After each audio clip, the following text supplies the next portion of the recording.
അപ്പോൾ ഇന്ന് റംസാനിൽ വ്രതമൊക്കെ എടുത്ത് വളരെ കമലാ സുരയ്യയുടെ മുഖം കാണുമ്പോൾ തന്നെ എന്തോ ഒരു വലിയ ചൈതന്യമുണ്ട്. ഇന്നിപ്പം കണ്ണാടി എടുത്ത് വെറുതെ പറഞ്ഞതല്ല, എൻ്റെ മുഖം കാണുമ്പോൾ ഞാൻ സ്വന്തം ആനന്ദിച്ചു കണ്ണാടി എടുത്തിട്ട്. പക്ഷെ അല്ല, വാസ്തവത്തിൽ വലിയ ഒരു ചൈതന്യമുണ്ട് മുഖത്ത്.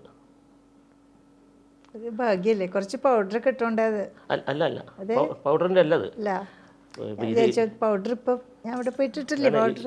28ാമത്തെ വയസ്സിൽ ഡൽഹിയിലെ ഏതോ ഒരു ബിൽഡിങ്ങിൻ്റെ മുകളിൽ നിന്നെടുത്ത് ബാല്യകാലത്തുള്ള ആ പടത്തിലുള്ള സൗന്ദര്യത്തെക്കാളും കത്തി നിൽക്കുന്നുണ്ട് ഇപ്പം മുഖം.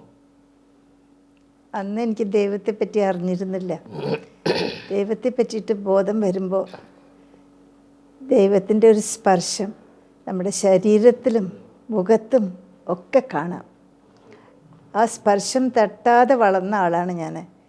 ഒരു കാട്ടുജന്തുവിനെ പോലെ ദുസ്വാതന്ത്ര്യം എന്താണെന്ന് അറിഞ്ഞ് പിന്നെ ഞാൻ വിചാരിച്ചു, എനിക്ക് എന്നെ സംയമനം പഠിപ്പിക്കാൻ ഒരു പുതിയ മതം വേണം, പുതിയ ജീവിതശൈലി വേണം.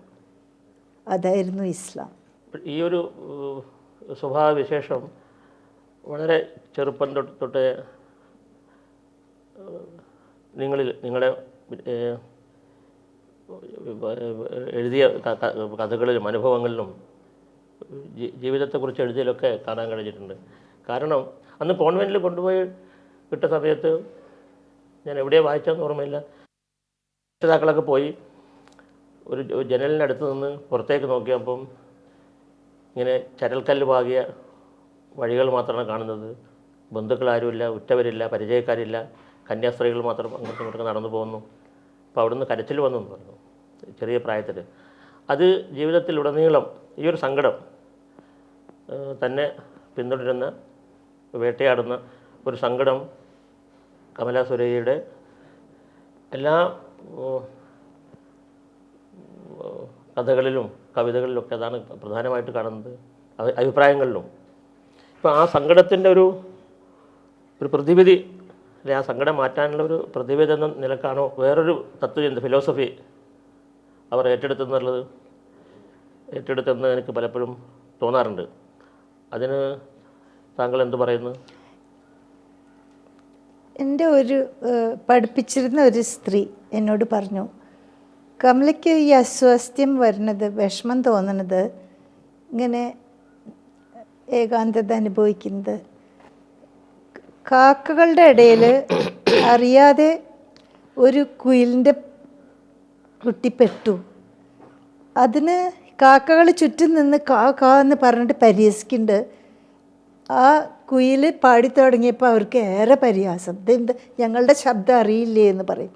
അപ്പോൾ അതുപോലെയാണ്, കുയിലുകളുള്ള ഒരു ലോകത്തിലാണ് ചെന്നാൽ നിങ്ങൾക്ക് നിങ്ങളുടെ സ്ഥാനം മനസ്സിലാകും. അന്ന് ഞാനത് വിചാരിച്ചു, അത് വെറുതെ എന്നോടുള്ള സ്നേഹം കൊണ്ട് ടീച്ചർ പറയാന്ന്.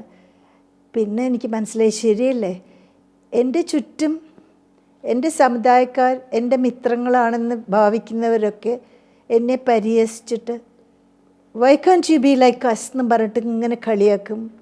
കുട്ടിക്കാലം മുതൽക്കേ അത് തുടങ്ങി. എന്തുകൊണ്ട് ഞങ്ങളെപ്പോലെ ആവുന്നില്ല? വയസ്സായിട്ടും അവർ പറഞ്ഞു, ഞങ്ങളെപ്പോലെ ആയിക്കൂടെ, ഞങ്ങൾ ചെയ്യണമാർ രാവിലെ 6 മണിക്ക് അമ്പലത്തിൽ പോവുക, കുറി തൊടാം, എന്നിട്ട് സപ്താഹം കേൾക്കാം, ഭാഗവതം കേൾക്കാം. ഒരു തവണ ഞാനും വെളുത്ത ഡ്രസ്സ് ഇട്ടിട്ട് കുറി തൊട്ടിട്ട് ഈ വിധവകളുടെ കൂടെ പോയി.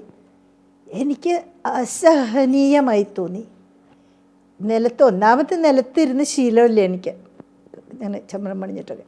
എന്നിട്ട് ഇരുന്നിട്ട് ഓരോന്ന് കേൾക്കുക, പണ്ട് കഴിഞ്ഞു പോയ ചില കഥകൾ കേൾക്കുക. എനിക്കതെല്ലാം അറിയണ്ട്. എനിക്ക് ഇനി എന്താ വരാൻ പോകണമെന്നാണ് അറിയേണ്ടത്. പണ്ടത്തെ കഥകൾ കേട്ടിട്ട് മടുത്തു. അതൊക്കെ ചെറിയ കുട്ടിയാകുമ്പോൾ കേൾക്കാൻ സുഖമാണ്. പിന്നെ നമുക്ക് മുന്നിലേക്ക് പോകാനാണ് മോഹം.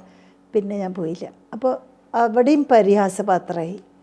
അമ്പലത്തിൽ പോയാൽ ഇരിക്കാനറിയില്ല, പ്രദക്ഷിണം വയ്ക്കാൻ അറിയില്ല, അങ്ങനെയൊക്കെ. അപ്പോൾ എനിക്ക് മനസ്സിലായി, ശരിയാണ്, ഞാൻ എല്ലാവരെയും പോലെ ആവാൻ സാധിക്കില്ല. അത് ആ സാധാരണത്വം എന്ന് പറഞ്ഞ സാധനം എന്തായാലും എനിക്ക് കിട്ടിയിട്ടില്ല. അപ്പോൾ അസാധാരണത്വം കിട്ടിയാൽ അത് ഒരു 6ാം വിരൽ പോലെയാണ് സമൂഹം കണക്കാക്കുന്നത്. ഏത് പ്രതിഭയും ഒരു 6ാം വിരലാണ്. അത് ഇവർക്ക് ഇഷ്ടാവില്ല. അത് കയ്യിന് അഭംഗി തരുന്നു എന്നാണ് പറയുക. അതുപോലെ സമൂഹത്തിനൊരു അഭംഗി കൊടുക്കും. ഏതെങ്കിലും ഒരു കാര്യത്തിൽ നമ്മൾ കുറച്ച് മികച്ചു നിന്നാൽ. കാക്കകളുടെ ഇടയിൽ പാടാൻ ശ്രമിച്ച ഹതഭാഗ്യാണ് ഞാൻ. അതുകൊണ്ട് എന്നെ പിടിച്ച് കാക്കയൊക്കെ ശ്രമിച്ചിട്ട് ഒരു ഫലം ഉണ്ടായിട്ടില്ല. ഞാൻ പാടി പാടി ഓരോ രാജ്യത്ത് നടന്നു. അവിടെയൊക്കെ അവർ കെട്ടിപ്പിടിച്ചു, എന്നെ സ്നേഹിച്ചു. അപ്പോൾ ആ സ്നേഹം കിട്ടാനായിരിക്കും ക്ഷണിക്കപ്പെടുമ്പോൾ ഞാൻ പോകുന്നത്. ഇവിടെ കിട്ടാത്ത സ്നേഹം കേരളത്തിൽ വളരെ ദുർലഭം മാത്രം ലഭിക്കുന്ന ആ സ്നേഹം കിട്ടാൻ ഒരു പിച്ചക്കാരി പോണ പോലെ ഞാൻ ഓരോ രാജ്യത്ത് പോവുകയാണ്. കമലാസുരയുടെ കഥകളിലൊക്കെ അതിനൊരു ഫ്രാക്ഷനായിട്ട് നമുക്ക് തിരിക്കാൻ പറ്റില്ലെങ്കിലും ഇപ്പോൾ ഈ കവിതയും കഥയും തമ്മിൽ വേർതിരിക്കാനാവാത്തൊരു ബന്ധം ഉണ്ട്. അപ്പോൾ വളരെ വളരെ ലളിതമായ വാക്കുകൾ ഉപയോഗിച്ചിട്ട് ഇപ്പോൾ ഈ വാക്കുകൾ കൊണ്ട് ഞങ്ങൾ നേരത്തെ പറഞ്ഞു കമലാസുരയും ആകെ 250 വാക്കുകൾ കൊണ്ടാണ് ഒരു അത്ഭുത പ്രപഞ്ചം ഉണ്ടാക്കുന്നതെന്ന്. അധികം വാക്കുകൾ ഉപയോഗിക്കുന്നില്ല. അത് ശരി, എനിക്കറിയില്ല അധികം വാക്കുകൾ. അത് ഞാൻ ഒരാളുടെ അകത്ത് കയറിയിട്ട് ബാധ പോലെ ആണ് ജീവിക്കുകയാണ്. അപ്പോൾ ആൾ വിചാരിക്കുന്ന ആളുടെ ശൈലിയിൽ തന്നെ കഥയായിട്ട് പുറത്ത് വരും. 1 മണിക്കൂർ ഞാൻ അവിടെ ജീവിച്ച അപ്പോൾ ആ രൂപം അതുമാതിരി ഇപ്പം ഞാനായിട്ട് ജീവിക്കുമ്പോൾ എൻ്റെ ആത്മകഥ ആവുമ്പോൾ അത് വളരെ സീരിയസ് ആയിരിക്കും. അതിൽ പൊട്ടിച്ചിരിക്കാനുള്ള ഒന്നും ഉണ്ടാവില്ല. അതാണ് വ്യത്യാസം. അതെൻ്റെ ശൈലി ഞാൻ ഉപയോഗിക്കുക ആ സമയത്ത്. അതാണ് പല ലെയർ ഉണ്ട്. കടലിലൊക്കെ ഇറങ്ങണ മാതിരി പല ലെയേഴ്സുണ്ട്. ആദ്യം ചൂട്, പിന്നെ തണുപ്പ്, അങ്ങനെ. കടലിൻ്റെ ഏറ്റവും അഗാധമായിട്ടുള്ള ലെയറിൽ ചെല്ലുമ്പോൾ വാമാണത്രേ. അങ്ങനെ ആളുകൾ പറയുന്നു ഭൂമി അതെ കുഴിച്ച് പോയ ചൂട് കൂടി വരും. അതൊക്കെ ഒരു അത്ഭുതമല്ല. അതുമാതിരി മനുഷ്യൻ്റെ മനസ്സും ഓരോ അല്ലേ അഗാധ ഗർത്തത്തിലേക്ക് മനുഷ്യൻ്റെ പോകുമ്പോൾ സീരിയസ് ആവും. ചിരിയൊക്കെ പുറത്ത് വയ്ക്കും ചവിട്ടിൻ്റെ അവിടെ. എന്നിട്ട് നമ്മൾ ചെരുപ്പ് വയ്ക്കണ മാതിരി. പിന്നെ ചിരിക്കാൻ സഹിക്കില്ല. മനുഷ്യൻ്റെ പ്രെഡിക്കമെൻ്റ് അങ്ങനെയാണ്. പിന്നെ ചിരിയില്ല. മരിക്കാൻ കിടക്കണ സമയത്ത് ചിരിച്ചുകൊണ്ട് മരിക്കുമോ? ചാർലി ചാപ്ലിനും കൂടി വ്യസനിച്ചിട്ടാണ് മരിച്ചത്. പിരിയാനേ അല്ലേ? മരണസമയമൊക്കെ അടുക്കുമ്പോൾ ഞാൻ വേണിച്ച് ചിരിക്കുക ചിലപ്പോൾ. എന്താ വെച്ചാൽ എനിക്ക് കുറേ ആളുകൾ വന്ന് കുറച്ച് ചിരിക്കാൻ, ഇപ്പോൾ കമറാനൊക്കെ വന്ന് ഞാൻ മിമിക്ക് ചെയ്യിപ്പിക്കും, ഭയങ്കരമായിട്ട് ചിരിക്കുക. എന്താ വെച്ചാൽ എനിക്ക് പേടിയാണ്. ചിരിയൊക്കെ എൻ്റെ അവസാനിച്ചാൽ ഇനി എന്താ വരിക എന്നൊരു പേടി അല്ലേ? കരച്ചിലെനിക്ക് പേടിയാണ്. എല്ലാ സൽസ്വഭാവമുള്ള സ്ത്രീകളും നമ്മളുടെ സിനിമയിലൊക്കെ കരഞ്ഞുകൊണ്ടിരിക്കുന്നതാണ്. എനിക്ക് അങ്ങനത്തെ ഗതികേട് വരരുത് എന്നുണ്ട്. ചീത്ത സ്വഭാവമായാലും വിരോധമല്ല, എനിക്ക് ചിരിച്ചുകൊണ്ട് ജീവിക്കണമെന്ന് മോഹമുണ്ട് ഇല്ലേ? ഇങ്ങനെ ഇരുന്ന് അമ്മമാരൊക്കെ കരയണം. ഞാൻ സിനിമയിൽ ഇങ്ങനെ കരയുക, അയ്യോ അയ്യോ അയ്യോ എന്ന്. അവരൊക്കെയാണ് ഇത്ര സുശീലകളായ സ്ത്രീകൾ അല്ലേ? പാതിവൃത്യം എന്നുള്ള ആൾക്കാരാണ്, സൗശീല്യം. എനിക്ക് അങ്ങനത്തെ ഒരു മനുഷ്യജീവിയാവാൻ യാതൊരു മോഹമില്ല. എനിക്ക് കുറച്ച് സന്തോഷിച്ച് ഈ ജീവിതമൊക്കെ ഒരു മധുരക്കനി മാതിരി എനിക്ക്. അതൊക്കെ തിന്നിട്ട് തോലെ ഞാൻ ആളുകളുടെ മുഖത്തെറിഞ്ഞ് ഞാൻ പോവും അല്ലേ? നമ്മൾ മയ്യത്താവുമ്പോൾ തോലെടുത്തിട്ട് എല്ലാവർക്കും മുഖത്തെറിയാം. എന്നിട്ട് ഒറ്റ പോക്ക്. അത് കേരളീയ സ്ത്രീകളുടെ ഒരു സ്വഭാവത്തിൻ്റെ ഒരു പ്രത്യേകതയാണ് ഈ കരച്ചിൽ കണ്ട് ആസ്വദിക്കുക എന്നുള്ളത്. എന്തോ നമ്മുടെ ഒരു കൾച്ചറിൻ്റെ ഭാഗമായിട്ടുള്ളത്. ഇപ്പോൾ സീരിയലിലൊക്കെ ഏത് സീരിയലിലാണോ കരച്ചിലില്ലാത്തത് ആ സീരിയലിൽ പ്രേക്ഷകർ കുറവാണ്. അതെന്താ അങ്ങനെ? ഈ കേരളത്തിലെ സ്ത്രീ തന്നെയാണല്ലോ കമലാസുര. എന്തുകൊണ്ടാണ് കേരളത്തിലെ സ്ത്രീയാണോ അബ്ദുള്ള? എന്താ അത്? I can fit in anywhere അല്ലേ? കേരളത്തിൽ മാത്രമേ കുറച്ച് ഫിറ്റ് ചെയ്യാൻ ഒരു മിസ്ഫിറ്റ് അല്ലേ? ബിക്കോസ് ഇവിടെ അങ്ങനെ കുറേ അഭിനയം വേണം. അതെനിക്ക് സഹിക്കില്ല. അഭിനയം ഞാൻ അഭിനയിച്ചിട്ടുണ്ടെങ്കിൽ അതിന് പൈസ കിട്ടണം. സിനിമ റോൾ തന്നെ ആവണം. അല്ലാണ്ട് വെറുതെ ഇങ്ങനെ ജീവിതത്തിൽ അഭിനയിച്ചിട്ടില്ലേ അതൊന്നും ചെയ്യില്ല. ഞാനായിട്ട് തന്നെ ഇവിടെ വരികയാണ്. ബാക്കി എല്ലാവരും പ്രച്ഛന്ന വേഷം കെട്ടി വന്നിരിക്കുക ഈ പാർട്ടിയിൽ. ഞാനായിട്ടിങ്ങനെ നടക്കുക. അപ്പോൾ ചിലപ്പോൾ ആളുകൾക്ക് അത് ചിരിയാവും, ചിലപ്പോൾ ആളുകൾക്ക് അതൊരു ഇൻസൾട്ട് മാതിരി തോന്നും. ഇവളെന്താ അങ്ങനെ വലിയ ഒരുമ്പൊട്ടവളായിട്ട് നടക്കണേ? പക്ഷേ എനിക്ക് ദൈവമുണ്ട്, എനിക്ക് അല്ലാഹുണ്ട്. ഞാൻ പൂർണ്ണമായും അടിയറ വെച്ചിരിക്കുന്നു എൻ്റെ ജീവിതം. ഇനി ഏത് സൈഡിലേക്ക് ചരിക്കുന്നു എന്ന് ദൈവമാണ് നിശ്ചയിക്കുന്നത്. ഓരോ ക്രിയകളും ആക്ടിവിറ്റി. ഒരു ബുക്ക് ഞാൻ എടുക്കുന്നത് അല്ലാഹു നിശ്ചയിച്ചതാണ് ബുക്കാണ്, അല്ലാതെ പണ്ട് അങ്ങനെയായിരുന്നില്ല. അതുകൊണ്ട് ഞാൻ പറയണത് ഇതൊരു സുഖമാണ്. ഒരു യജമാനനുള്ള ഒരു സ്ത്രീയായി കഴിഞ്ഞ് ഞാൻ വല്ലാത്ത സുഖമാണ്, സംതൃപ്തിയാണ്, ശാന്തി കിട്ടിക്കഴിഞ്ഞു. പക്ഷേ കേരളത്തിലാണ് നമുക്ക് പിന്നെ തനിക്ക് എതിർപ്പൊക്കെ ഉള്ളതും മറ്റ് പുറത്തുവരെ പോയാൽ ഗൾഫിൽ പോയാൽ അല്ലെങ്കിൽ യൂറോപ്പിൽ പോയാൽ കാനഡയിൽ പോയാലൊക്കെ ഭയങ്കര റിസപ്ഷൻ കിട്ടുന്നുണ്ട് വാസ്തവമാണത്. സംശയമില്ല. അപ്പോൾ എന്താ അതിൻ്റെ രഹസ്യം എന്ന് എനിക്ക് മനസ്സിലാവാത്തത്. ഇവിടെ ഇത്ര നല്ല ആൾ ഇവിടെ ഉണ്ടായിട്ട് ഇത്ര നല്ലൊരു പിന്നെ കാണാനും നല്ലത്, പിന്നെ കേൾക്കാനും നല്ലത്, എഴുതുന്നതും നല്ലത്, പിന്നെ കാണാൻ നല്ലൊരു ദേഷ്യം. എന്നിട്ട് എന്തുകൊണ്ട് കേരളത്തിലെ ആളുകൾ ഞാൻ നല്ല വിരൂപിയായിട്ട് ജനിച്ചിട്ടുണ്ടെങ്കിൽ എല്ലാവർക്കും തൊഴുത് നടക്കും. നാലപ്പാട്ട് ഇതാ നല്ലൊരു വിരൂപി ജനിച്ചിരിക്കുന്നു, അവള് ഭയങ്കര പതിവ്രതയാണ്, അവള് ഭയങ്കര നല്ല സ്ത്രീയാണ്, വിരൂപിയാണല്ലോ, കോന്തറമ്പല്ലിയാണ്. ആ പതിവൊന്നും വേണ്ട നമുക്ക്.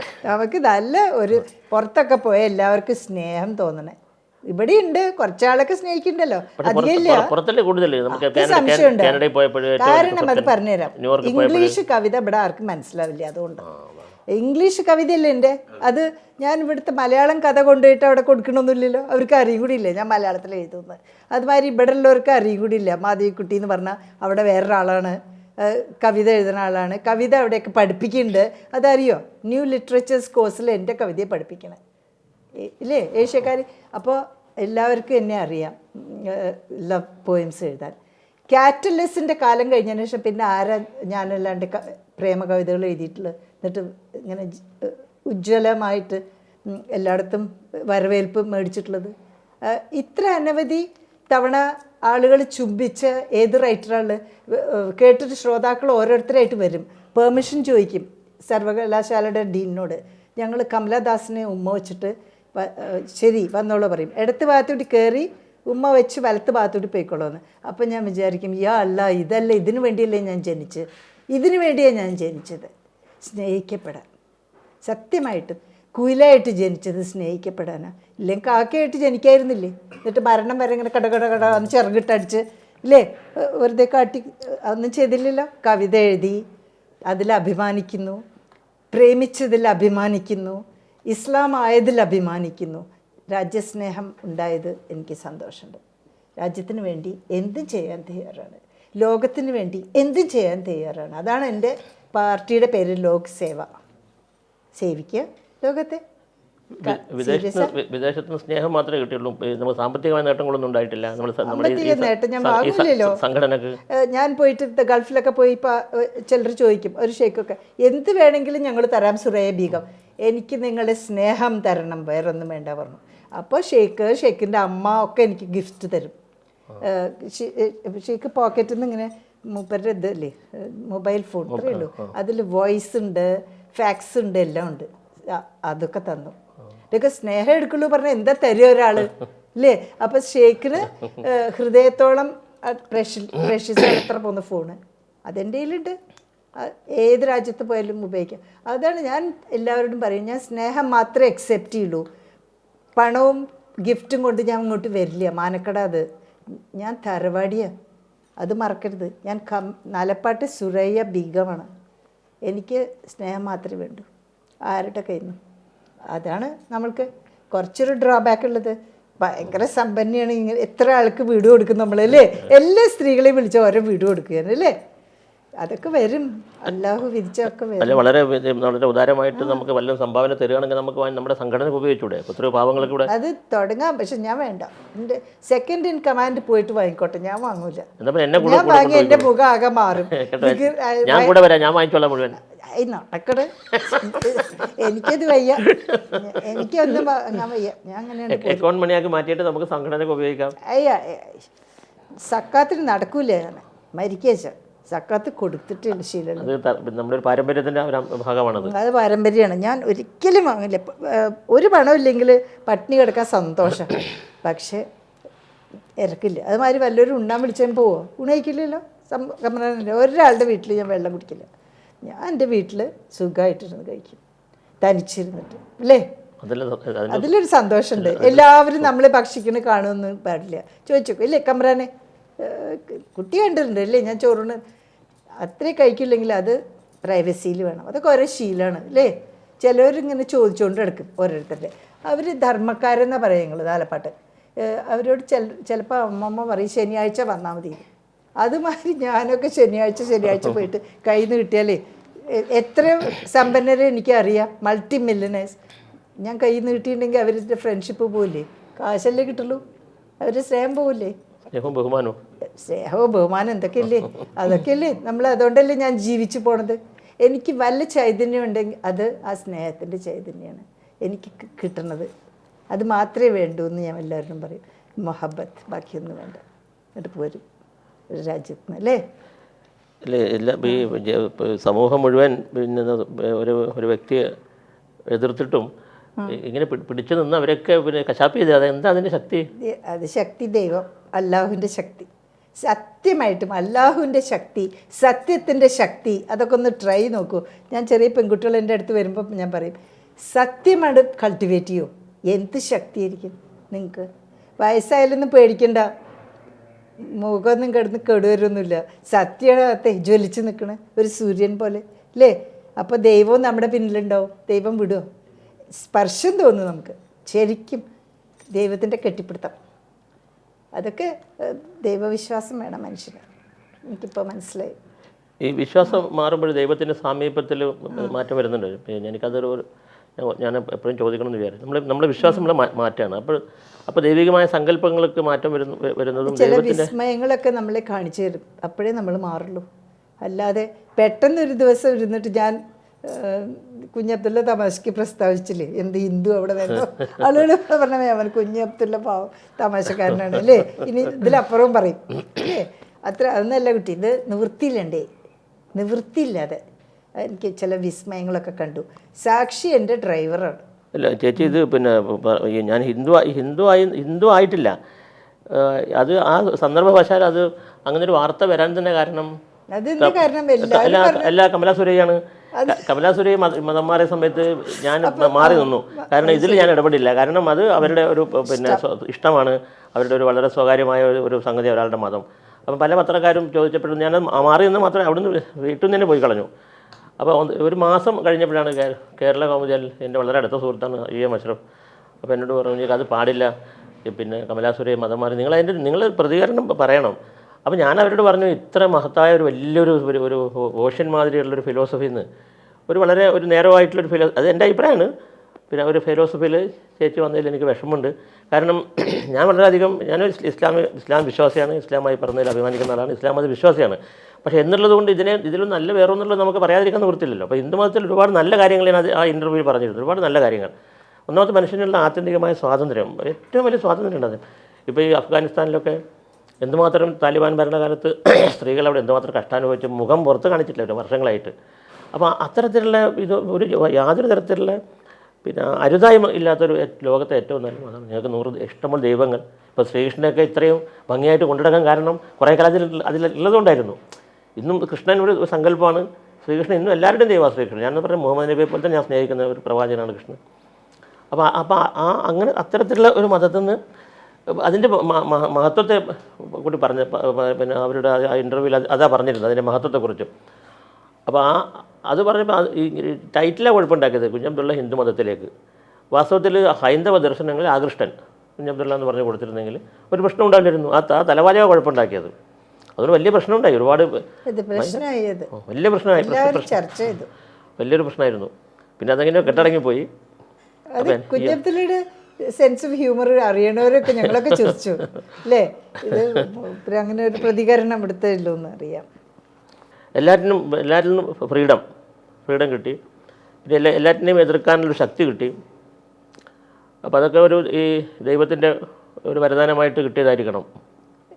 ഹിന്ദുമതം എന്നെ ആരും പഠിപ്പിച്ചില്ല, പഠിക്കാനുള്ള സമയം ഉണ്ടായില്ല.